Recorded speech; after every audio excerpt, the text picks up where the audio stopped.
अस्सलाम वालेकुम जी and welcome to my YouTube channel. मैं हूं अफजाल मुस्तफ़ा और आज की इस पर्टिकुलर वीडियो में हम सीखने वाले हैं HTML फॉर्म्स के बारे में।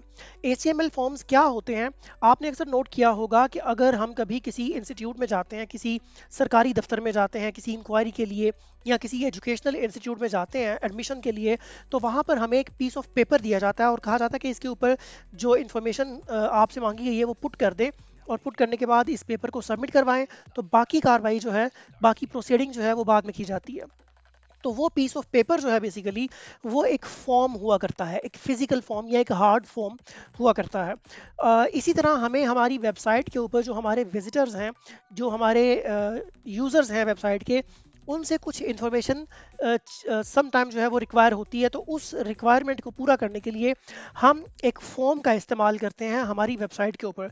फॉर एग्जांपल, हम अगर यहाँ पर जाएं तो मैं यहाँ पे HTML फॉर्म्स, और अगर हम यहाँ देखें इमेजेस के अंदर तो यहाँ पर आपको कुछ फॉर्म्स ऑफ कुछ इमेजेस नज़र आ रही हैं फॉर्म्स की। हम इसमें से मल्टीपल ओपन कर लेते हैं।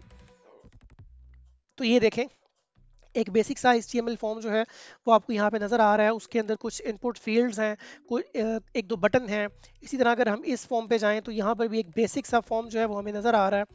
नेक्स्ट पेज पे जाएं तो हमें ये एक थोड़ा सा लेंथी पेज जो है, ये फॉर्म जो है ये नज़र आ रहा है। इसी तरह ये एक फॉर्म है, ये हमें नज़र आ रहा है। ये तो कुछ कन्वेंशनल टाइप्स ऑफ फॉर्म्स हैं। अगर हम देखें, फॉर एग्जाम्पल, मैं किसी वेबसाइट पे जाते हैं और वेबसाइट पे जाके हम देखते हैं कुछ फॉर्म्स की टाइप्स अगर हमें वहाँ पर मिले, तो ये देखें, ये एक छोटा सा फॉर्म हमें यहाँ पे नीचे नज़र आ रहा है। ये simplest form, simplest type of form आप इसे कह सकते हैं, जिसे न्यूज़लेटर फॉर्म कहा जाता है। इसमें सिर्फ एक ही फील्ड होती है। हम इसे फिल करेंगे, अपना ईमेल यहाँ पे पुट करेंगे और सब्सक्राइब कर लेंगे न्यूज़लेटर के लिए। इसी तरह अगर हम यहाँ पर देखें तो ये कॉन्टैक्ट अस का पेज हमें नज़र आ रहा है। इस पेज पे अगर हम जाएं तो यहाँ पर ये एक फॉर्म हमें नज़र आ रहा है, कॉन्टैक्ट फॉर्म, जिसमें कुछ फील्ड्स अवेलेबल हैं और ये फील्ड्स फिल करके हम यहाँ पे सबमिट टिकट के बटन पे या रीसेट पे क्लिक कर सकते हैं। तो इस तरह से हमारी वेबसाइट्स के ऊपर मल्टीपल टाइप्स के फॉर्म्स हो सकते हैं। डिपेंड करता है कि उसका इस्तेमाल क्या है। जो चीज़ काबिल गौर है वो ये है कि जो फॉर्म्स हैं इनका इस्तेमाल यूज़र से उसकी इनपुट लेने के लिए किया जाता है। अच्छा, अब हम ये देखते हैं कि ये फॉर्म्स जो है ये क्रिएट किस तरह से किए जाते हैं। आज गला थोड़ा सा ख़राब है तो उसके लिए माजरत। मैं क्या करता हूँ कि हमारा ये विजुअल स्टूडियो कोड के अंदर इस फोल्डर को मैं ओपन कर लेता हूँ, और ओपन करने के बाद ये हमारा लास्ट फॉर्म था, यहाँ पे मैं एक न्यू फाइल जो है वो क्रिएट करता हूँ, forms.html। और इसके साथ ही इसके अंदर हम अपना एक बॉयलर प्लेट कोड जो है वो एंटर कर लेते हैं। मेटा टैग्स को मैं यहाँ से हमेशा की तरह रिमूव कर देता हूँ। लैंग्वेज एट्रीब्यूट को भी मैं यहाँ से रिमूव कर देता हूँ। और अब बॉडी के अंदर हम यहाँ पर फॉर्म्स क्रिएट करते हैं। सबसे पहले जो पहला टैग हम यूज़ करते हैं फॉर्म्स को क्रिएट करने के लिए वो बेसिकली है फॉर्म। फॉर्म लिख के मैं एंटर करूँगा तो ये इस तरह से कुछ इसका ओपनिंग और क्लोजिंग टैग जो है ये हमारे पास आ जाएगा। इसका एक्शन एट्रीब्यूट मैं फिल वक्त रिमूव करता हूँ यहाँ से। अब हम करेंगे ये कि ये फॉर्म का जो टैग हमने यहाँ पे इंसर्ट किया है, जितने भी टैग्स हमने यहाँ पर यूज़ करने हैं वो सारे के सारे इस फॉर्म टैग के अंदर यूज़ करने हैं। उसके लिए हम पहले एक छोटी सी एग्जांपल देखते हैं। फर्ज करें कि हमारे पास यहाँ पे एक टैग है जिसको हम नाम देते हैं, ये एक इनपुट टैग है। अभी मैं इनपुट टैग नहीं पढ़ा रहा आपको, अभी मैं सिर्फ एक चीज़ डिनोट करना चाह रहा हूँ कि इस फॉर्म टैग की क्या इंपॉर्टेंस है, उसे देखने लगे हैं सिर्फ हम। यहाँ पर मैं टाइप में टेक्स्ट कर दूंगा। उसके बाद अगेन मैं यहाँ पर इनपुट, और अगेन यहाँ पे टाइप जो है वो टेक्स्ट कर दूंगा। यहाँ पे एक br code, br tag use करते हैं डबल, इसे मैं यहाँ से कॉपी करता हूँ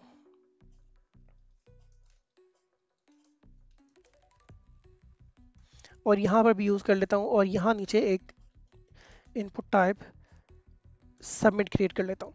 अच्छा, अभी हम ये टैग्स नहीं पढ़ रहे, अभी अभी हम जो है ये फॉर्म का जो टैग है इसकी क्या इंपॉर्टेंस है ये देखने लगे हैं। तो मैं ये करने के बाद लाइव विद सर्वर करता हूँ। तो ये देखें, हमारे पास एक छोटा सा फॉर्म बन गया है जिसमें मैं अगर लेबल भी एंटर कर दूं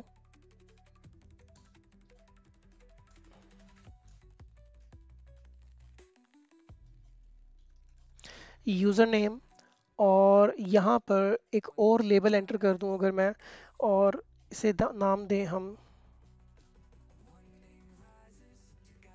पासवर्ड। तो फर्ज करें कि ये एक बेसिक सा फॉर्म जो है ये हमने क्रिएट किया है यहाँ पे। अब यहाँ पे यूज़र नेम लिखना है, यहाँ पे पासवर्ड लिखना है, और यहाँ पे सबमिट का जो बटन है इसे सबमिट करवा देना। फर्ज करें मैं यहाँ पे कोई इन्फॉर्मेशन पुट करता हूँ, और यहाँ पे भी कोई इन्फॉर्मेशन पुट करता हूँ, और पुट करने के बाद मैं ये जो सबमिट का बटन है इसे प्रेस करता हूँ। तो जैसे ही मैंने सबमिट का बटन प्रेस किया, हमने ये देखा कि हमारा जो फॉर्म था उसकी तमाम इन्फॉर्मेशन कहीं ना कहीं चली गई, मतलब सबमिट हो गई, और पेज फिर से एक दफ़ा रिफ्रेश हो गया। अगर आपको ये नज़र नहीं आया तो मैं एपिक पेन ओपन करता हूँ। ले जी, एपिक पेन ओपन हो चुका है। अब आपने गौर करना है इस जगह पर, एक तो इस जगह पर और दूसरा इस जगह पर। इन दोनों जगहों से आपको पता चलेगा कि हमारा पेज जो है वो रीलोड होगा। रीलोड होने के लिए होगा ये कि ये थोड़ी देर के लिए घूमेगा जल्दी से, और फिर सारी इन्फॉर्मेशन यहाँ से जो है वो गायब हो जाएगी। ये इंडिकेशन है कि हमारा पेज जो है, हमारा जो फॉर्म है वो सबमिट हो गया और पेज फिर से रिफ्रेश हो गया। उसके लिए मैं अगेन यहाँ पे कुछ इन्फॉर्मेशन लिखता हूँ, यहाँ पे कुछ इन्फॉर्मेशन लिखता हूँ और सबमिट करता हूँ। तो देखिए ये जल्दी से एक दफ़ा रिफ्रेश हुआ पेज हमारा, और ये डिनोट कर रहा है कि मैंने जैसे ही इस बटन पे सबमिट किया है, इन तमाम फील्ड्स के अंदर जितना भी डेटा था वो कहीं ना कहीं सबमिट हो गया। अच्छा, अब फर्ज करें मैं क्या करता हूँ, मैं यहाँ से ये फॉर्म का टैग रिमूव कर देता हूँ। मैं फॉर्म का टैग रिमूव करता हूँ। अब हमारी ये जो लेबल है और जो इनपुट फील्ड्स हैं, ये सारी की सारी देखते हैं क्या ये वहाँ पर अवेलेबल है। जी हाँ, ये तो एज इट इज़ अपनी जगह पर अवेलेबल है। तो इसका मतलब है कि क्या हम फॉर्म का टैग यूज़ किए बगैर भी कोई फॉर्म बना सकते हैं? ये फॉर्म तो बन गया है ना। उसके लिए मैं क्या करता हूँ, मैं अगेन यहाँ पे इन्फॉर्मेशन पुट करता हूँ और इस बटन को क्लिक करता हूँ। तो अब देखें, मैं जैसे ही इस बटन को क्लिक कर रहा हूँ, हमारा पेज जो है वो रिफ्रेश नहीं हो रहा, या हमारा जो फॉर्म है वो सबमिट नहीं हो रहा। इसका मतलब ये है कि अब चूंकि हमने फॉर्म टैग रिमूव कर दिया है, ये सारी की सारी इंफॉर्मेशन विदाउट फॉर्म आ रही है। तो हम जब भी फॉर्म क्रिएट करते हैं, या ये इनपुट फील्ड्स वगैरह हम चाहते हैं कि हमारे सबमिट बटन के साथ या ये सारी जो इनपुट फील्ड्स हैं ये आपस में इंटरलिंक्ड रहें, इंटरकनेक्शन रहें, तो उसके लिए ज़रूरी है कि हम यहाँ पर ये तमाम फील्ड्स जो हैं इन्हें फॉर्म टैग के अंदर यूज़ करें। तो मैं उम्मीद करता हूँ कि आपको यहाँ तक फॉर्म टैग की जो जो इम्पोर्टेंस है वो क्लियर हुई होगी। तो अगेन वापस चलते हैं हम हमारे बटन पे या पेज पे। मैं फिर से इन्फॉर्मेशन पुट करता हूँ, और अब बटन सबमिट क्लिक करूँगा तो देखिए अब दोबारा से फॉर्म जो है वो सबमिट हो रहा है। इसका मतलब ये है कि हमने जब भी फॉर्म क्रिएट करना है तो सबसे पहली चीज़ जो मैंडेटरी है वो ये है कि हमारा फॉर्म टैग के अंदर होना चाहिए। हमारी तमाम एलिमेंट्स जो फॉर्म से रिलेटेड हैं वो फॉर्म टैग से के अंदर होने चाहिए। अच्छा, एक तो हो गई ये चीज़। दूसरी चीज़ ये है कि इस फॉर्म टैग के लिए जो हम डिफरेंट एलिमेंट्स या डिफरेंट टैग्स यूज़ करते हैं उनकी तादाद बहुत ज़्यादा है। मैं क्या करता हूँ, मैं यहाँ पे एक फील्ड, एक नई फाइल बनाता हूँ, फॉर्म एलिमेंट्स डॉट txt, और इस फॉर्म के अंदर जल्दी से पुट कर देता हूँ वो तमाम एलिमेंट्स जिनको आज हमने डिस्कस करना है। पहले मैं एक बात ये क्लियर कर दूं कि आज का लेक्चर थोड़ा सा लेंथी हो सकता है। उसकी रीज़न ये है कि बहुत से टैग्स हैं, बहुत से एलिमेंट्स हैं जिनको हमें क्लियर करना है, जिनको हमें सीखना है, समझना है। और ये वीडियो जो है ये इसके बावजूद 2 लेक्चर्स पर मुश्तमिल होगी, पार्ट 1 में और पार्ट 2 में। पार्ट 1 में हम तमाम एलिमेंट्स को सीखने की कोशिश करेंगे, समझने की कोशिश करेंगे, और पार्ट 2 के अंदर उन तमाम एलिमेंट्स को यूज़ करके हम डिफरेंट प्रोजेक्ट्स जो हैं वो बनाएंगे, मतलब डिफरेंट फॉर्म्स जो हैं वो बनाएंगे। तो चलिए आइए मैं सबसे पहले यहाँ पर डिफरेंट जो फॉर्म एलिमेंट्स हैं वो क्रिएट कर देता हूँ, उनको एनलिस्ट कर देता हूँ। ले जी, ये वो तमाम डिफरेंट टैग्स हैं जो आज की इस वीडियो में डिटेल में हम सीखेंगे और समझने की कोशिश करेंगे इनका इस्तेमाल क्या है और इनको यूज़ करके हम किस तरह से एक बेहतरीन सा फॉर्म जो है वो डिज़ाइन कर सकते हैं।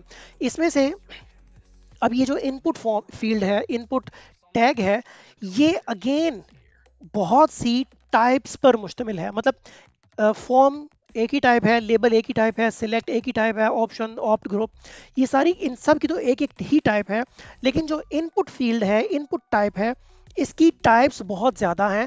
उन्हें मैं अलग से यहाँ पर डिस्कस करूँगा, उनको अलग से कैटेगराइज करना पड़ेगा हमें, और वो क्या हैं वो भी मैं जल्दी से यहाँ पर लिख देता हूँ। तो ले जी, ये हैं वो तमाम इनपुट टाइप्स यहाँ से यहाँ तक। अब देखें इनपुट के अंदर ही बेशुमार टाइप्स हैं जिनको मज़ीद मैंने 6 डिफरेंट कैटेगरीज में डिवाइड किया है। इनपुट जो है इसकी कुछ टाइप्स जो हैं वो टेक्स्ट बेस्ड हैं, कुछ जो है वो न्यूमरिक और रेंज हैं, कुछ जो है वो चॉइस बेस्ड हैं, उसके बाद डेट एंड टाइम आएगी, उसके बाद बटन्स हैं, और फिर एंड पे कुछ स्पेशलाइज्ड इनपुट टाइप्स हैं। अब टेक्स्ट बेस्ड के अंदर अगर हम बात करें तो टेक्स्ट बेस्ड के अंदर सबसे पहले टाइप है, फिर पासवर्ड है, ईमेल है, सर्च है, tel tel for telephone, URL जो वेबसाइट का यूआरएल होता है वो, नंबर, रेंज, फिर चॉइस बेस्ड में अगर हम बात करें तो रेडियो, बटन्स और चेक बॉक्सेस। इसी तरह डेट एंड टाइम की अगर हम बात करें तो इसमें मल्टीपल आते हैं हमारे पास, डेट, टाइम डेट, फिर इसी तरह वीक, मंथ्स वो होते हैं। इसके अलावा बटन्स के अंदर अगर हम बात करें तो बटन की 3 टाइप्स हैं इसमें, सबमिट, रीसेट, बटन्स। इसी तरह से कुछ स्पेशलाइज्ड इनपुट्स हैं जिसमें फाइल इनपुट करने के लिए, फाइल अपलोड करने के लिए, फिर कलर, इमेज, और एक फॉर्म है, एक टाइप है जिसे हम हिडन का नाम देते हैं। ये तमाम एलिमेंट्स या ये तमाम जो टैग्स हैं ये आज की इस वीडियो में हमने कवर करने हैं।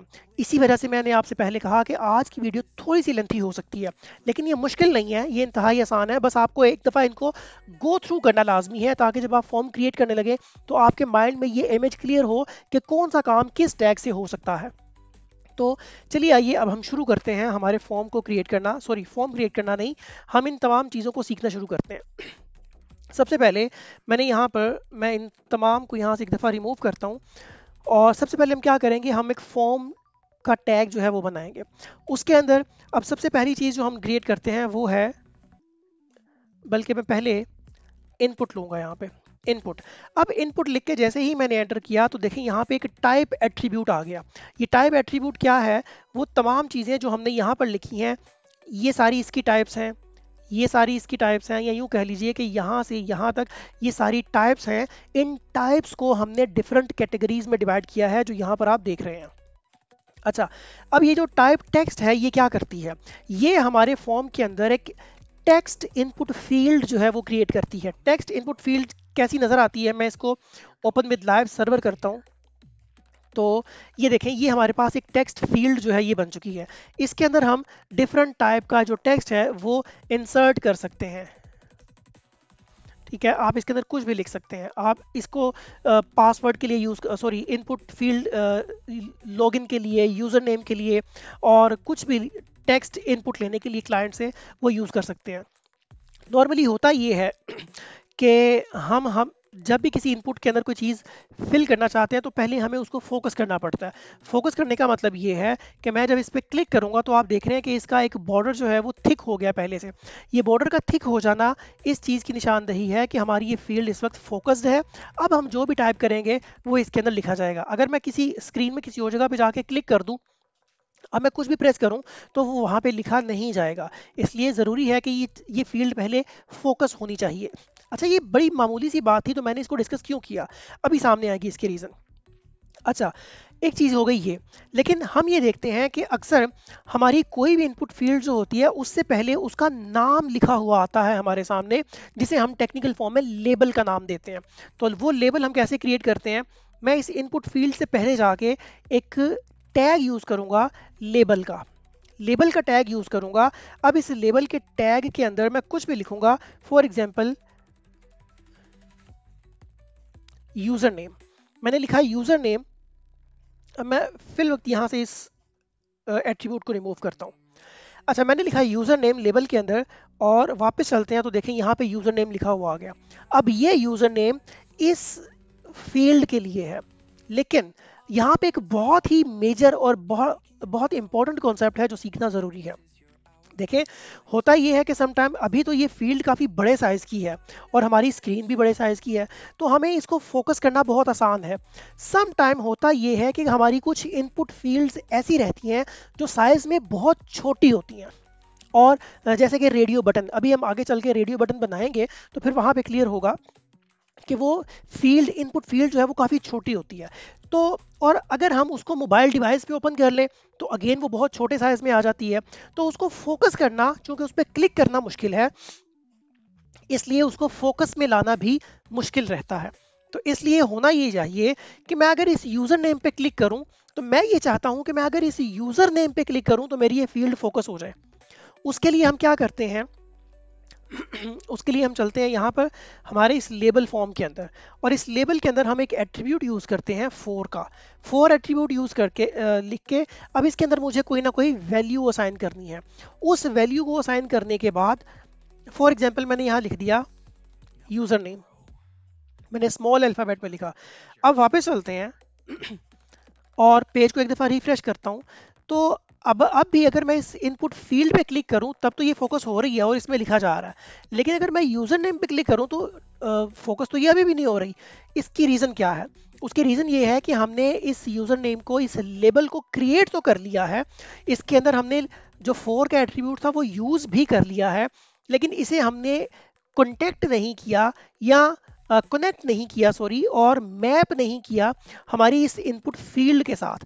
तो हमें अपनी इस इनपुट फील्ड को और इस लेबल फील्ड को आपस में इंटरलिंक्ड करना पड़ेगा, और इनको आपस में इंटरलिंक्ड करने के लिए या आपस में मैप करने के लिए हम क्या करते हैं, हम इस फोर एट्रीब्यूट का यूज़ करते हैं। और उसके लिए हमने करना ये है कि हमने अपनी इस इनपुट फील्ड के अंदर एक टाइप यूज़ करनी है, एक आईडी लिख के एट्रीब्यूट यूज़ करना है, सॉरी, एक एट्रीब्यूट यूज़ करना है आईडी का। मैं आईडी लिख के जैसे ही एंटर करूँगा, अब इसके अंदर भी एक जो है वो हमें वैल्यू देनी है। अब याद रखिएगा कि ये जो फोर के अंदर वैल्यू यूज़ की है, ये वैल्यू और ये आईडी की वैल्यू ये सेम रहनी चाहिए, केस सेंसिटिव भी है। मतलब अगर यहाँ पर कोई अल्फ़ाबेट कैपिटल है तो यहाँ पर भी कैपिटल होना चाहिए, यहाँ स्मॉल है तो यहाँ भी स्मॉल होना चाहिए, और स्पेलिंग्स भी सेम होने चाहिए। तो जो वैल्यू हम फोर के अंदर पुट करेंगे वही वैल्यू हम आईडी के अंदर पुट करेंगे, या यूं कह लीजिए कि किसी भी इनपुट फील्ड की जो आईडी है वही आईडी हमें देनी है उस लेबल के फोर एट्रीब्यूट के अंदर। अब जब हम वेबसाइट पे जाएंगे, अगर मैं इस यूज़र पे क्लिक करूंगा तो आप देखिएगा कि ये इनपुट फील्ड जो है ये फोकस हो रही है। जैसे मैंने इस पे क्लिक किया तो देखिए वो फोकस हो गई है। अब मैं लिखना शुरू कर दूंगा, तो इस लेबल को और इस इनपुट फील्ड को आपस में मैप करने के लिए हम फोर एट्रीब्यूट का यूज़ करते हैं, और फोर एट्रीब्यूट की वैल्यू हमारे इनपुट टैग के आईडी की के बराबर होनी चाहिए। ले जी, अगर यहाँ तक क्लियर है तो हम आगे चलते हैं। अब ये जो हमारे पास टेक्स्ट फील्ड है, इसके मजीद कुछ एट्रीब्यूट्स हैं हमारे पास जिनको समझना और पढ़ना हमारे लिए ज़रूरी है। और वो पहला एट्रीब्यूट तो आईडी हमने पढ़ लिया, दूसरा एट्रीब्यूट जो है, बल्कि दूसरा हमने ये टाइप पढ़ा, और इसके अंदर एक एट्रीब्यूट है मैक्स लेंथ। मैक्स लेंथ में फर्स्ट करें मैंने लिख दिया 5। अब क्या होगा, अब ये हमारी इस इनपुट फील्ड के अंदर जो करेक्टर्स हम पेस्ट करेंगे या राइट करेंगे उनकी जो क्वांटिटी है उसको फिक्स कर देगा, मसलन या एनकैप्ड कर देगा। मतलब मैं इसके अंदर अब 5 से ज़्यादा करेक्टर्स पुट नहीं कर सकूंगा। क्यों? क्योंकि मैंने कंडीशन अप्लाई कर दी है इसके अंदर मैक्स लेंथ 5 की। अगर मैं उसको कम या ज़्यादा करूं तो आप देखेंगे, फर्स्ट करें मैं इसको 7 कर देता हूं, तो अब आप देखेंगे कि मैं इसके अंदर 7 करेक्टर्स जो हैं वो पुट कर सकता हूं। तो इस तरह हमारी जो टेक्स्ट फील्ड है उसके अंदर मैक्स लेंथ का ये काम है। इसी तरह एक मिन लेंथ है, उसका भी यही काम है कि हम उसके हमारी जो मिनिमम लेंथ है उसे स्पेसिफाई कर सकते हैं। मिसाल के तौर पर मैंने यहाँ पे जो मिनिमम लेंथ है वो फ़र्ज़ करें 3 कर दी।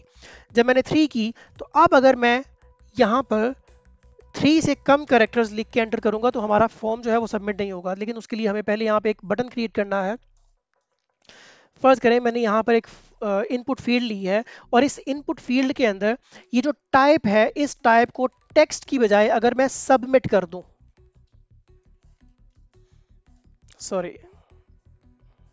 सबमिट कर दूं, तो अब ये जो इनपुट है ये एक बटन की शक्ल इख्तियार कर जाएगी। और अगर आप देखें तो हमारे फॉर्म में एक बटन जो है वो क्रिएट हो चुका है। अब फर्ज करें मैं यहाँ पर 2 कैरेक्टर्स लिख के फॉर्म को सबमिट करूंगा तो ये एक नोटिस देगा, ये एक एरर देगा कि मिनिमम 3 कैरेक्टर्स जो हैं वो इसमें होने चाहिए।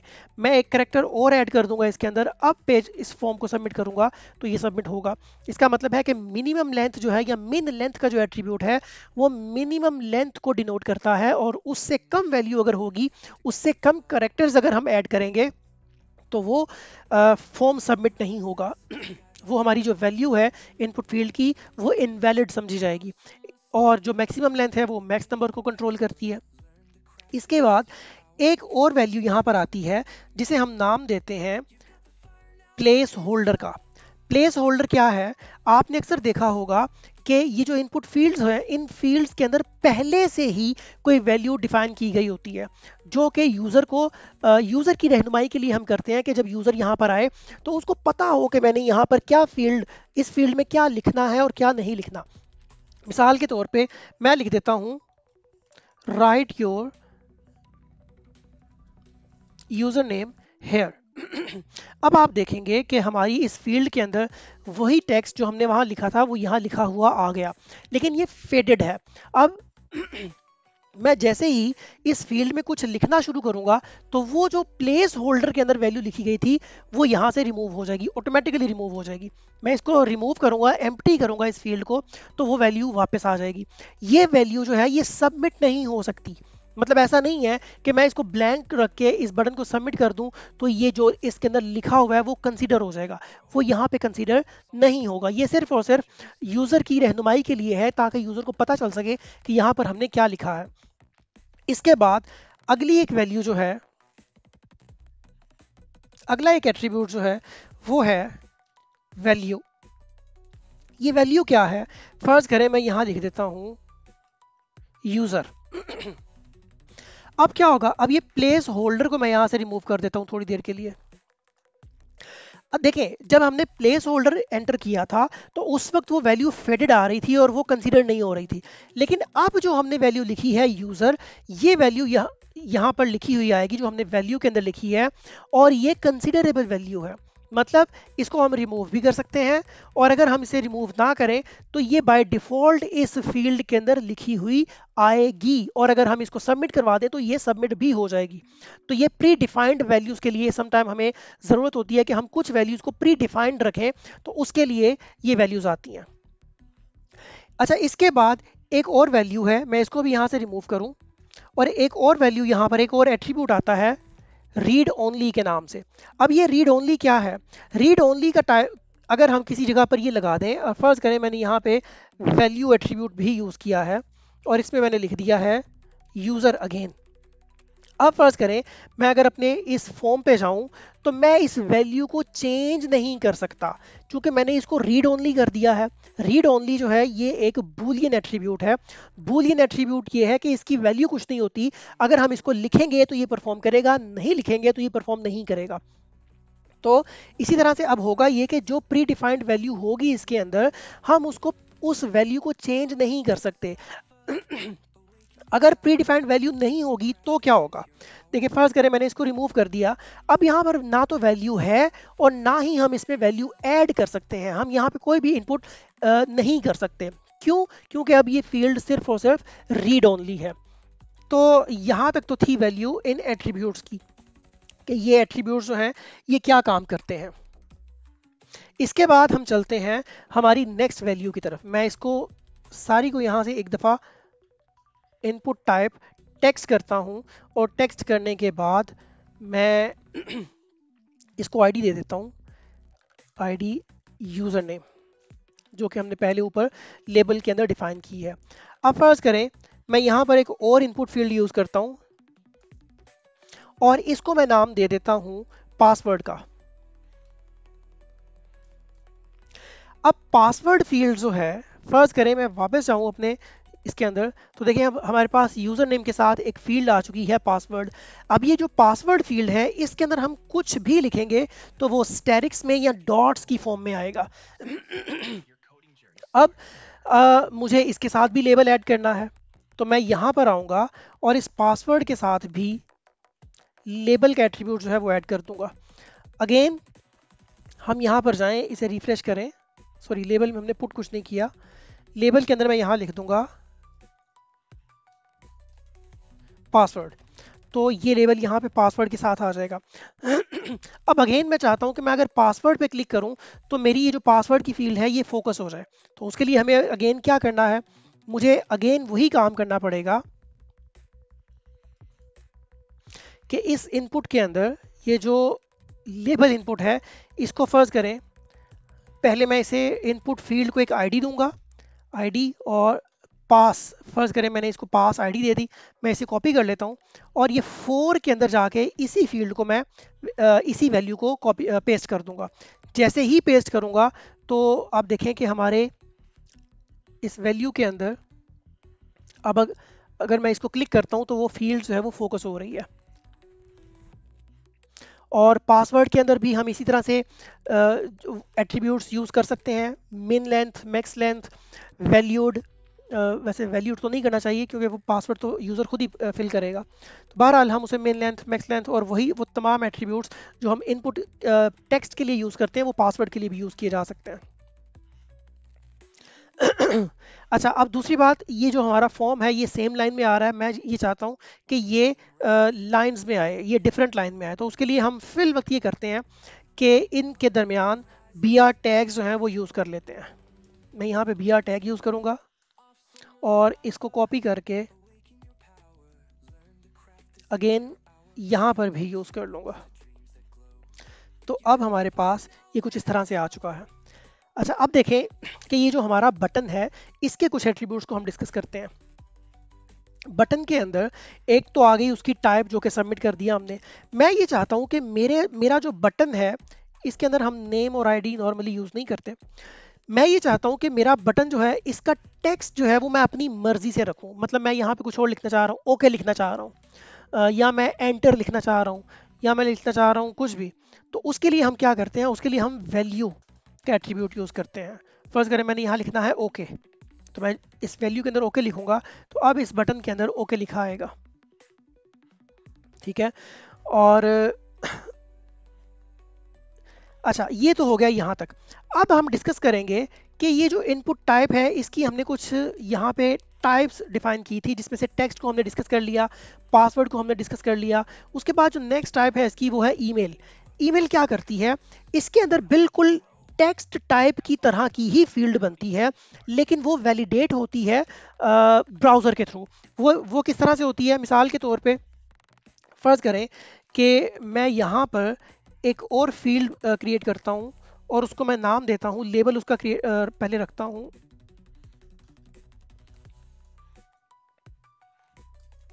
लेबल है इसका ईमेल, और मैं फॉर में भी ईमेल ही यूज़ कर लेता हूँ। इसी तरह अब मैं यहाँ पे इनपुट फील्ड यूज़ करता हूँ, इनपुट, और इसकी टाइप में लिख देता हूँ ईमेल। अब क्या होगा, अब अगर आप गौर से देखें तो हमारे पास एक और ईमेल फील्ड जो है ये क्रिएट होके आ चुकी है। मैं यहाँ पे BR टैग अप्लाई कर देता हूँ, यहाँ पे BR टैग अप्लाई किया मैंने, और अब अगर आप देखें तो ये ईमेल फील्ड आ चुकी है। लेकिन इस टेक्स्ट में, पासवर्ड में और ईमेल की फील्ड में ये जो बज़ाहिर देखने में इनमें कोई फ़र्क नहीं है। अगर आप जब इस पे पुट करते हैं कुछ इन्फॉर्मेशन तो पासवर्ड में आपको देखने में वाज़ह फ़र्क नज़र आता है, लेकिन ईमेल में और ये जो टेक्स्ट फील्ड है इसमें कोई ख़ास फ़र्क नज़र नहीं आ रहा। ये डिफरेंस आपको तब फील होगा जब आप इस बटन को क्लिक करेंगे, जब हम इस फॉर्म को सबमिट करेंगे। तो देखिए उसने क्या एरर दिया, उसने कहा कि ये जो ईमेल फील्ड है इसमें आप कोई ईमेल ही लिखेंगे तो ये सबमिट होगा, अदरवाइज ये सबमिट नहीं होगा। इसे हम वैलिडेशन का नाम देते हैं। उसके रीज़न, वैलिडेशन क्या होती है, हमने इसको चूंकि डिफाइन कर दिया है इस ईमेल को कि ये ईमेल फील्ड है, तो हमारा ब्राउज़र उस वक्त तक इस फील्ड में लिखी गई इंफॉर्मेशन को एक्सेप्ट नहीं करेगा जब तक इसके अंदर कोई ईमेल ही ना लिखा जाए। तो बेसिकली होता ये है कि जब हम फॉर्म सबमिट करते हैं तो ब्राउज़र इस फील्ड में लिखी गई इंफॉर्मेशन को पहले वैलिडेट करता है, चेक करता है कि क्या इंफॉर्मेशन अकॉर्डिंग टू टैग्स लिखी गई है। अगर तो वो लिखी गई होगी तो वो इसको सबमिट करवा देगा, अदरवाइज वो एरर दे देगा। तो हम क्या करते हैं, अब फर्ज करें मैं इसके अंदर @email.com, अब मैंने चूंकि एक ईमेल लिखा है, डमी ईमेल, अब जब मैं इसको सबमिट करवाऊंगा तो ये सबमिट हो जाएगा। तो ये थी हमारी email field, email form attribute. इसके बाद आता है सर्च का एट्रीब्यूट। ईमेल एट्रीब्यूट के अंदर एक चीज और है। अगर फर्ज करें, एक तो था मैंने लिखा 1 @ email.com, फर्ज करें मैं कोमा देता हूं और कोमा लिखने के बाद मैं लिखता हूं 2 @email.com। अब अगर मैं इसको एंटर करूंगा तो अगेन ये एंटर एरर देगा। क्यों? वो कहता है कि यहां पर आप कोमा यूज नहीं कर सकते। कोमा मतलब मल्टीपल ईमेल्स यूज नहीं कर सकते। अगर सम टाइम ऐसा हो कि हम यूजर से मल्टीपल ईमेल्स चाह रहे हो कि मल्टीपल ईमेल्स जो है वो यहाँ पे पुट कर सके, तो उसके लिए हम एक एट्रीब्यूट यूज करते हैं और वो एट्रीब्यूट है मल्टीपल। मिसाल के तौर पे मैं यहाँ जाऊंगा और इस ईमेल के अंदर एक एट्रीब्यूट यूज करूंगा मल्टीपल का। मैं जैसे ही यहाँ पे मल्टीपल लिख दूंगा, अब मैं चाहे यहाँ पर hundreds of thousands of email लिखूं, वो सारे के सारे एक्सेप्ट हो जाएंगे। फर्ज करें 1 @email.com, 2 @email.com, और यहाँ पे भी कुछ डमी वैल्यू, यहाँ पर भी कुछ डमी वैल्यू। देखें अब अगर मैं इसको सबमिट करूंगा तो ये फॉर्म सबमिट हो गया। तो जब हमें मल्टीपल ईमेल्स रिक्वायर हो क्लाइंट से एक ही इनपुट फील्ड के अंदर, तो तब हम यूज करते हैं मल्टीपल का एट्रीब्यूट। अच्छा, उसके बाद अगर हम देखें तो हमारे पास जो नेक्स्ट वैल्यू है वो है सर्च। हम क्या कर सकते हैं, हम हमारे इस इनपुट फील्ड के अंदर एक वैल्यू ऐड करते हैं और वो है सर्च। यहाँ मैं लिख देता हूँ यहाँ पे सर्च हेयर, ये खाली सर्च रहने देते हैं। उसके बाद मैं एक इनपुट वैल्यू फिल करता हूँ यहाँ पे इनपुट, और उसकी टाइप दे देता हूँ सर्च। अब देखें, अब अगेन होगा ये कि आपको दिखने में ये टेक्स्ट फील्ड की तरह ही लगेगी। ये सर्च फील्ड ये दिखने में टेक्स्ट फील्ड जैसी ही है, लेकिन अगर गौर करें तो जब हम इसके ऊपर कुछ वैल्यू पुट कर देते हैं तो इसके राइट साइड पर यहाँ पे एक छोटा सा क्रॉस का साइन आ जाता है। ये साइन डिनोट करता है कि ये इनपुट फील्ड जो है ये सर्च फील्ड है, और ये हम सर्च फॉर्म या सर्च बार्स बनाने के लिए यूज करते हैं। और इसे ये क्रॉस का साइन हम यहाँ से रिमूव भी कर सकते हैं अगर चाहें, लेकिन उसके लिए हमें CSS की हेल्प लेनी पड़ेगी, तो वो हम CSS में जाके देखेंगे। तो ये है सर्च टाइप। उसके बाद इनपुट टाइप की जो नेक्स्ट टाइप है वो है टेल। टेल क्या है? टेलीफोन नंबर से। अगर फर्ज करें हम हमारे क्लाइंट से उसका टेलीफोन नंबर लेना चाहते हैं, जो कि अक्सर फॉर्म्स में हम लेते हैं, तो उसके लिए हम क्या करते हैं, हम उसको इनपुट फील्ड देते हैं। फर्ज करें मैंने लेबल क्रिएट कर दिया और यहाँ पे इसका नाम दे दिया टेलीफोन नंबर, और यहाँ पर टाइप के अंदर मैंने लिख दिया, सॉरी, जो टाइप है वो मैंने क्रिएट की इनपुट टाइप TEL। इस टेल को क्रिएट करने के बाद अब वापस अगर हम जाते हैं तो फर्ज कर देखें यहाँ पर टेलीफोन नंबर की एक फील्ड क्रिएट हो गई। अब ये फील्ड भी बज़ाहिर देखने में तो सर्च फॉर्म जैसी ही लगती है, लेकिन यहाँ पर हम हमारा जो टेलीफोन नंबर है वो इंसर्ट कर सकते हैं। अच्छा, टेलीफोन नंबर के साथ साथ फर्ज करें मैं यहाँ पे लिखता हूँ ASDF, यहाँ पे ईमेल लिख देते हैं 1 @email.com, पासवर्ड हमने लिख दिया, सर्च में हमने कुछ लिख दिया, और टेलीफोन के अंदर भी हमने टेलीफोन नहीं लिखा बल्कि कोई मिक्स डिजिट्स और अल्फ़ाबेट्स है वो हमने लिख दिए। मैंने इसको ओके किया तो ये तो सबमिट हो गया, जबकि टेलीफोन नंबर में नॉर्मली ये जो अल्फ़ाबेट्स हैं ये तो नहीं आते। तो उसके लिए होता ये है कि हमें इस टेलीफोन नंबर को कुछ रेस्ट्रिक्शंस देनी पड़ती हैं in the form of pattern. तो इसके अंदर हम क्या करते हैं, हम एक एट्रीब्यूट यूज करते हैं पैटर्न के नाम से। ये पैटर्न का एट्रीब्यूट जो है वो किस तरह से यूज किया जाता है कि इसके अंदर हम एक पैटर्न का एट्रीब्यूट यूज करते हैं और उसमें वैल्यू देते हैं स्क्वायर ब्रैकेट्स के अंदर। स्क्वायर ब्रैकेट्स के अंदर फर्ज करें मैंने लिख दिया 0 to 9। अब होगा ये कि जब तक हमारे इस फील्ड के अंदर 0 to 9 वैल्यू नहीं ऐड होगी तब तक ये फॉर्म जो है ये सबमिट नहीं होगा। मतलब हमने क्या किया, हमने पैटर्न अप्लाई कर दिया इसके ऊपर कि ये अल्फ़ाबेट्स इसमें नहीं होने चाहिए। अब क्या हुआ, मैंने जैसे यहाँ पर 1 2 3 4 5 6 समथिंग लिख के एंटर किया, अब ये ओके करेंगे, अगेन ये जो है वो रिक्वेस्टेड फॉर्मेट ये एंटर नहीं हो रहा। देखिए उसकी रीजन पहले तो ये भी हो सकती है, पासवर्ड हम कोई भी अप्लाई कर देते हैं। ईमेल में हमने कुछ भी @email.com लिख दिया। सर्च के अंदर हमने कोई भी क्यूरी लिख दी। अब यहाँ पर अगेन मैं क्या करता हूँ, 0 to 9 ये लिखा और ओके कर दिया।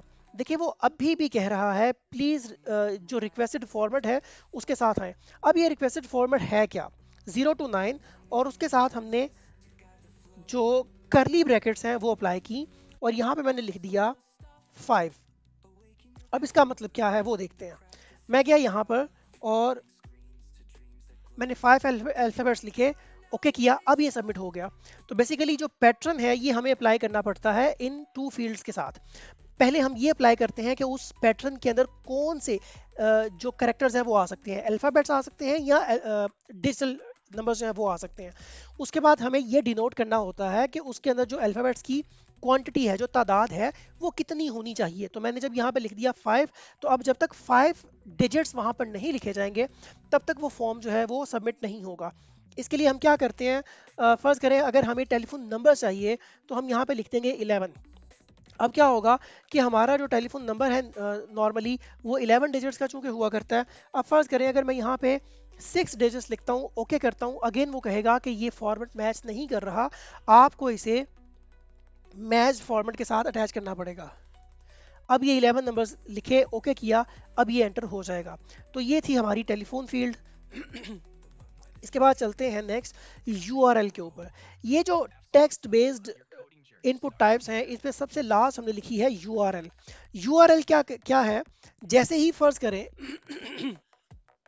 मैं यहाँ पे एक लेबल क्रिएट करता हूँ, और लेबल क्रिएट करने के बाद मैं इसे नाम देता हूँ यूआरएल का, और यहाँ पे एक इनपुट फील्ड हम ऐड करते हैं यूआरएल के नाम से। अब देखें ये फील्ड क्या करेगी मैंने यहाँ पे नंबर ऐड कर दिया। अब यूआरएल में क्या है, यूआरएल के अंदर फर्ज करें मैंने लिखा, मैंने कुछ भी इनपुट जो है वो फिल कर दी। अब ये भी देखने में हमारी टेक्स्ट फील्ड की तरह ही लग रही है, लेकिन डिफरेंस है इसमें, और डिफरेंस ये है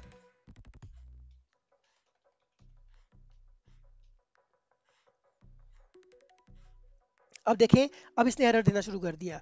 क्यों? क्योंकि एरर इस वजह से आया है कि ये एक यूआरएल नहीं है। यूआरएल के अंदर .com https इसका होना लाजमी है। मैं जब तक यहाँ पे एग्जैक्ट यूआरएल नहीं लिखूंगा, https:// और अब देखें मैंने यहाँ पे एग्जैक्ट यूआरएल जो है वो लिख दिया। अब जब मैं इस फॉर्म को सबमिट करूंगा तो ये सबमिट हो जाएगा। तो ये थी हमारी टेक्स्ट बेस्ड इनपुट फील्ड्स। इसके बाद हमारे पास आती हैं numeric and range. Numeric and range क्या है, इनको देखने के लिए मैं पहले इन तमाम फील्ड्स को यहाँ से रिमूव करता हूँ, और यहाँ पर लिख देता हूँ नंबर, और इस टाइप को इनपुट टाइप टेक्स्ट की बजाय इसे कर देते हैं नंबर। अच्छा, अब मैं वापस आता हूँ यहाँ पर, तो देखिए हमारे पास ये नंबर आ चुका है। अब ये भी बज़ाहिर देखने में तो सर्च फील्ड की जैसे ही है, लेकिन जैसे ही हम इस पर कर्सर लेकर आते हैं तो यहाँ पे एक इंक्रीमेंट और डिक्रीमेंट का सिंबल जो है ये आ जाता है, जो कि डिनोट करता है कि अब इस फील्ड में हम कोई ना कोई नंबर इंसर्ट कर सकते हैं। इसमें कोई भी अल्फ़ाबेट ऐड नहीं होगा, हम सिर्फ और सिर्फ नंबर्स ही ऐड कर सकते हैं। यहाँ से इसको प्लस और माइनस भी किया जा सकता है। इसके अंदर भी हमारे पास मिन और मैक्स के नाम से एट्रीब्यूट्स अवेलेबल रहते हैं। फर्ज करें मैंने यहाँ पर इस इनपुट फील्ड के अंदर यहाँ एक एट्रीब्यूट यूज़ किया मिन। इससे पहले हमने यूज़ किया था मिन लेंथ और मैक्स लेंथ। ये है मिन। मिन के अंदर मैंने लिख दिया 100। अब फर्ज करें कि मैं इस वैल्यू में जाता हूँ और यहाँ पर मैं लिखता हूँ 55। 55 लिखने के बाद जब मैं इसको इंसर्ट करूंगा, सबमिट करूंगा, तो ये सबमिट नहीं करेगा। ये जो मिन है ये बेसिकली डिनोट करता है मिनिमम वैल्यू को, कि जब आप नंबर टेक्स्ट फील्ड लेते हैं तो उसके अंदर जो वैल्यू है वो मिनिमम कितनी होनी चाहिए और मैक्सिमम कितनी होनी चाहिए। इसके लिए हमारे पास दो एट्रीब्यूट्स हैं, मिन और मैक्स। तो जैसे मैंने यहाँ पे मिन यूज़ किया, वैसे ही हम यहाँ पे मैक्स भी यूज़ कर सकते हैं। और फर्ज करें मैंने मैक्स कर दिया है 500। तो अब हमारी जो वैल्यू होगी यहाँ पर इस फील्ड के अंदर, वो 100 और 500 के दरमियान ही रहेगी, इससे कम ज़्यादा नहीं हो सकती। फर्ज करें मैं यहाँ से इंक्रीमेंट भी करता हूँ, तो वो देखें वो स्टार्ट ही 100 से करेगा, क्योंकि अब हमारी वैल्यू जो है वो मिनिमम 100 है और 500 से ज़्यादा नहीं जा सकता ये। अगर मैं 500 से ज़्यादा, फर्ज करें इसे मैं डिक्रीज करता हूँ, यहाँ से इंक्रीमेंट करता हूँ, तो 500 से ज़्यादा इंक्रीमेंट होता ही नहीं। अगर मैं बाय डिफ़ॉल्ट इसमें यहाँ लिख भी दूँ इस तरह से और इसको इंसर्ट करूँ या सबमिट करूँ, तो ये सबमिट नहीं करेगा, क्योंकि अब हमने मिन और मैक्स वैल्यूज जो है वो इस पर अप्लाई कर रखी हैं। अच्छा जी, जो नेक्स्ट हमारे पास एट्रीब्यूट है वो है इनपुट टाइप, वो है रेंज। रेंज क्या काम करती है, अक्सर हम वीडियोस के ऊपर चेक कर, वेबसाइट्स के ऊपर हमें नज़र आती है इस तरह से रेंज। ये जो रेंज है इसे बेसिकली हम रेंज टाइप के साथ बनाते हैं। अब फर्ज करें मैं पहले इसका लेबल भी चेंज कर दूं और वो है रेंज। अच्छा, तो ये हमारा एक रेंज यहाँ पे जो है ये डिफाइन हो गई। अब इस रेंज की जो मिनिमम वैल्यू है यहाँ पर वो बाय डिफ़ॉल्ट 0 होती है और इसकी जो मैक्सिमम वैल्यू है वो बाय डिफ़ॉल्ट यहाँ पे 100 होती है। अगर हम इसकी मिनिमम वैल्यू और मैक्सिमम वैल्यू बाय डिफ़ॉल्ट जो है वो चेंज करना चाहते हैं, तो उसके लिए हम एट्रीब्यूट्स यूज़ करते हैं और वो एट्रीब्यूट है मिन। मिन लिख के फ़र्ज़ करें मैंने यहाँ लिख दिया 400 और मैक्स लिख के मैंने यहाँ पे एंटर कर दिया 600। तो अब इसकी जो बाय डिफ़ॉल्ट मिनिमम और मैक्सिमम वैल्यू है वो 400 और मैक्सिमम वैल्यू 600 हो चुकी है। बज़ाहिर वो हमें यहाँ पे नज़र नहीं आएगी, लेकिन यहाँ पर वैल्यू 400 है और यहाँ पर वैल्यू जो है वो 600 है। इसको अगेन मैं फ़र्ज़ करें मिनिमम वैल्यू कर देता हूँ 0 और जो मैक्सिमम वैल्यू है इसे हम कर देते हैं 100। अब अभी फ़र्ज़ करें अगर हम अभी इस रेंज सेलेक्टर को देखें, तो ये स्मूथली मूव कर रहा है, ये बहुत स्मूथली इस रेंज पे मूव कर रहा है। लेकिन फ़र्ज़ करें मैं चाहता हूँ कि ये एक स्पेसिफिक डिस्टेंस के साथ मूव करे, स्पेसिफिक वैल्यू के साथ मूव करे। तो उसके लिए हम एक एट्रीब्यूट यूज़ करते हैं और वो एट्रीब्यूट है साइज का, सॉरी स्टेप। ये स्टेप क्या करता है, फर्ज करें मैंने इसमें 20 वैल्यू ऐड कर दी। अब क्या होगा, जब हम इसे मूव करेंगे तो ये स्मूथली मूव नहीं करेगा, मतलब ये 0 वैल्यू है। ये जब मैं इसको 0 से आगे बढ़ाऊंगा तो ये 20 स्टेप आगे जाएगा। देखें ये यहाँ से 20 स्टेप आगे जाता है, ये अब स्मूथली मूव नहीं कर रहा। ये 20 स्टेप आगे गया, अगेन 20 स्टेप आगे गया, अगेन 20 स्टेप, अगेन 20 स्टेप और अगेन 20 स्टेप। तो यहाँ से हम ये काउंट भी कर सकते हैं कि ये टोटल वैल्यू इसकी कितनी बनती है। ये देखिए 0, 20, 40, 60, 80 और 100। अब एक छोटा सा एक्सपेरिमेंट और करते हैं हम। फर्ज करें कि मैंने इसकी जो मिनिमम वैल्यू है उसको 10 कर दिया। मैं जैसे ही इसकी मिनिमम वैल्यू को 10 करूंगा, अब देखें ये यहाँ पे 0, 20, सॉरी ये वैल्यू 10, 20, 40, 60, 80। अब ये यहाँ से यहाँ तक 90 वैल्यू बनती है, लेकिन ये आगे मूव नहीं करेगा। क्यों? क्योंकि अब उसको जब उसने मूव करना है तो उसको मूव करने के लिए 20 स्टेप्स आगे जाना है, जबकि उसके पास जो बाकी वैल्यू है वो कितनी है, वो सिर्फ 10 स्टेप्स है, तो वो यहाँ से आगे मूव नहीं करेगा। तो इसलिए यहाँ से आपको ये भी क्लियर हो गया होगा कि इसकी मैक्सिमम और मिनिमम वैल्यू जो है वो किस तरह से असाइन करनी है। तो मिनिमम वैल्यू 0, मैक्सिमम वैल्यू 100 और स्टेप्स हमने 20 कर दिए। अब फर्ज करें अगर आप 20 की बजाय 5 कर देंगे, तो अब इसके स्टेप्स जो हैं वो ज़्यादा हो जाएंगे। अब 5, 10, 20, 50 वगैरह वगैरह ये इस तरह से मूव करेगा। 5 स्टेप्स जो है ये आगे जाएगा। तो ये था हमारा रेंज सेलेक्टर। वापस चलते हैं हम अब हमारी इस शीट के ऊपर। तो हमने न्यूमरिक एंड रेंज भी क्लियर कर लिया। उसके बाद आता है हमारा चॉइस बेस्ड सिलेक्टर्स या चॉइस बेस्ड इनपुट फील्ड्स। अब ये चॉइस बेस्ड के अंदर हमारे पास दो वैल्यूज है, एक रेडियो और दूसरा चेक बॉक्स।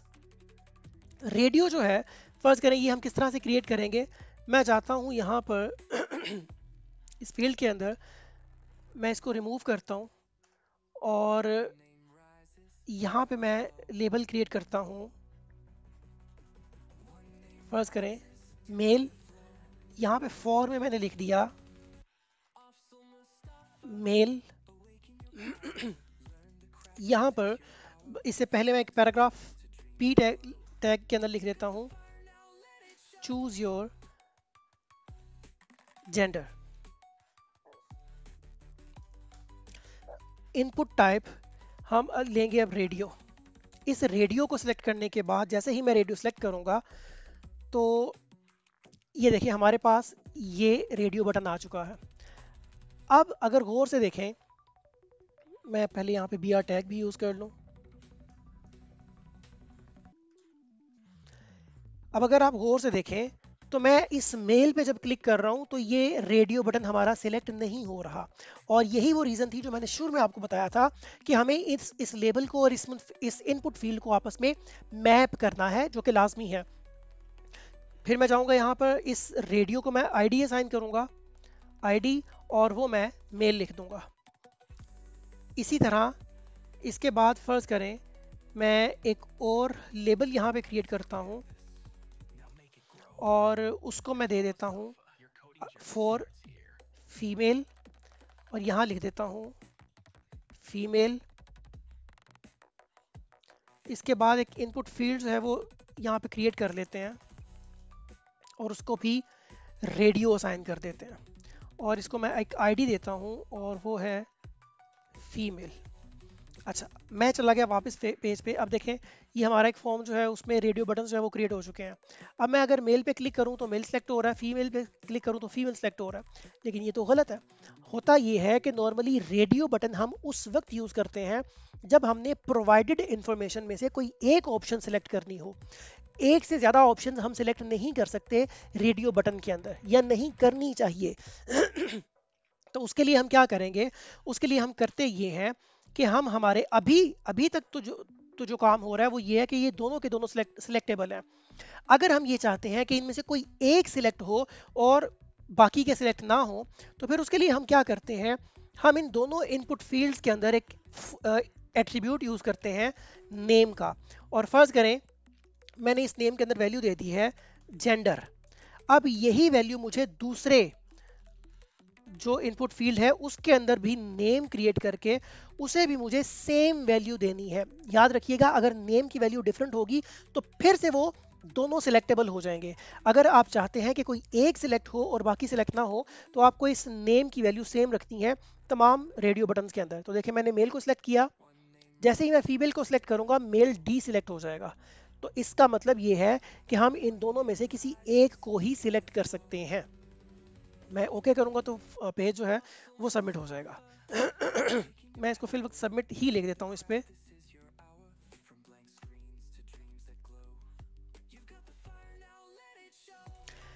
अच्छा जी, उसके बाद हमारा जो नेक्स्ट एलिमेंट है वो है चेक बॉक्स। चेक बॉक्स क्या है? चेक बॉक्स भी उस वक्त हम यूज करते हैं जब हमने यूजर को कुछ सर्टन ऑप्शंस प्रोवाइड करनी हो और कहना हो कि इसमें से मल्टीपल वो सिलेक्ट कर सकता है। मतलब रेडियो में तो हमने ये देखना होता है कि कोई एक सिलेक्टेबल हो, लेकिन जो चेक बॉक्सेस हैं उसमें हम एक से ज़्यादा सिलेक्ट करवा सकते हैं। मिसाल के तौर पे मैं यहाँ पे लेबल क्रिएट करता हूँ सब्जेक्ट्स के लिए, और यहाँ पे लिख देते हैं सब्जेक्ट्स। अब इन सब्जेक्ट्स के अंदर मैं मल्टीपल लेबल्स जो है वो क्रिएट करवाना चाहता हूँ, बल्कि मैं इसको क्या करता हूँ, इसके ऊपर मैं पैराग्राफ लेता हूँ और इसमें लिख देता हूँ सिलेक्ट योर सब्जेक्ट्स। तो यहाँ पर हम करते हैं, फर्स्ट करें मैंने इसे कर दिया है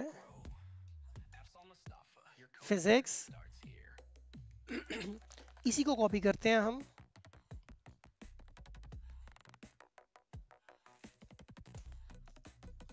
और मैं यहाँ पर नीचे पेस्ट कर देता हूँ, बल्कि यहाँ पे बी आर टैग भी ले, नहीं बी आर टैग रहने देते हैं।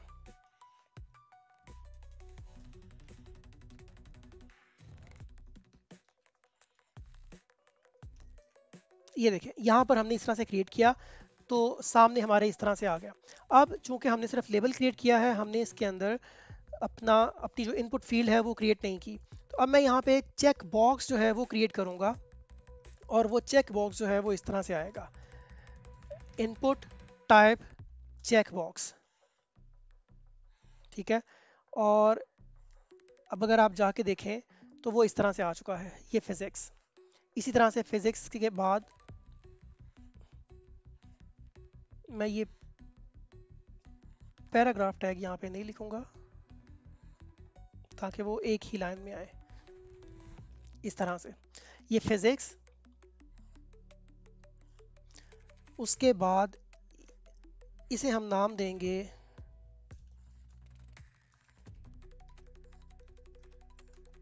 केमिस्ट्री, और यहाँ पर इसके लिए भी इनपुट फील्ड जो है वो क्रिएट करेंगे, और इसको भी हम नाम देंगे चेक बॉक्स। अगेन यहाँ पे इसे हम नाम देंगे बायोलॉजी। इस पे भी एक इनपुट फील्ड जो है वो क्रिएट करते हैं और इसे नाम दे देते हैं चेक बॉक्स का। यहाँ पर एक और सब्जेक्ट ऐड करते हैं और उसे हम नाम देते हैं कंप्यूटर साइंस का, और एक और इनपुट फील्ड जो है वो हम ऐड करते हैं यहाँ पर और उसे भी हम नाम देंगे चेक बॉक्स का। अब अगर आप जाके देखें तो ये हमारे पास इस तरह से ये लिस्ट बन चुकी है। अगेन अगर आप चाहते हैं कि मैं कंप्यूटर पे क्लिक करूं तो वो इस फील्ड को फोकस कर सके, तो उसके लिए आपको क्या करना है, आप जानते हैं कि आपको इस सब्जेक्ट के अंदर, यहाँ पर आपने लिखा है सब्जेक्ट, इसे हम कर देंगे फिजिक्स, इसे हम कर देंगे केमिस्ट्री, इसे हम कर देंगे बायो, और इसी तरह से इसे हम कर देंगे कंप्यूटर। और फिर हमें इनके साथ साथ इनकी जो आईडी है वो भी प्रोवाइड करनी पड़ेगी, और इसी तरह से मैं इसको भी आईडी दूंगा, बायो की आईडी बायो, इसे मैं आईडी दूंगा केमिस्ट्री, और इससे मैं आईडी दूंगा PHY। तो अब ये हमारा जो फॉर्म है वो इस तरह से सिलेक्टेबल है।